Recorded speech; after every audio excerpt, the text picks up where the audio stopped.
ਆਹੋ ਤਾਂ ਮੈਂ ਬਾਅਦ ਗੱਲ ਕਰਦਾ ਤੈਨੂੰ ਤੇ ਮੈਂ ਤਾਂ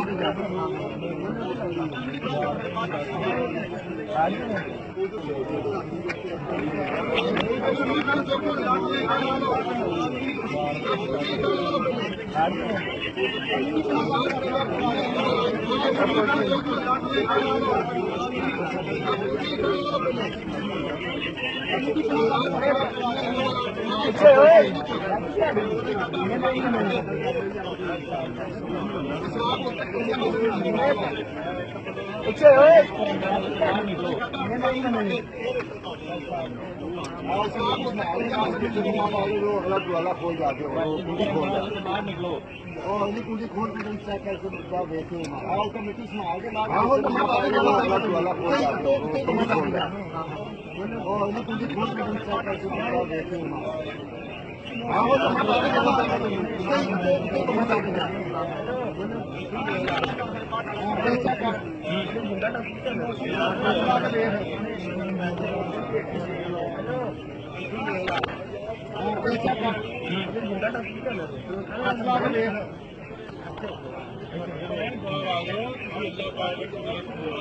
आवाज आ रही है तो आपको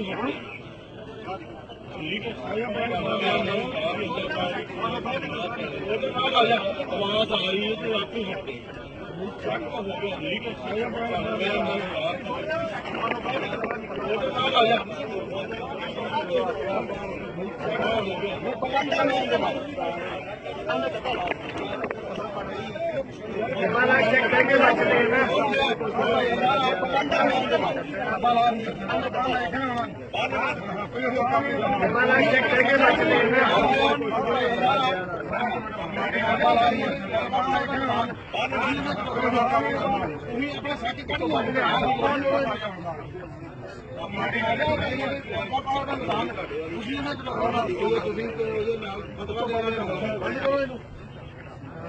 अपनी मर्जी ਨਾਲ ਸਾਰਾ ਕੰਮ ਕਰਾ ਇਹਨਾਂ ਨੂੰ ਬਤਾਇਆ ਨਾ कुरान पढ़ो इसे आपको दे आपके सारा काम करा ਇਹਨਾਂ ਨੂੰ ਬਤਾਇਆ ਨਾ बंद कर दे कुरान पढ़ो इसे आपको दे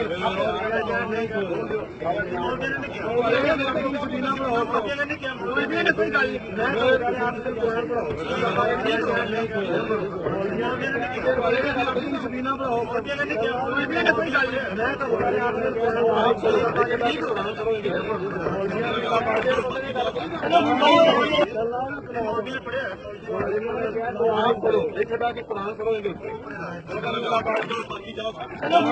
करो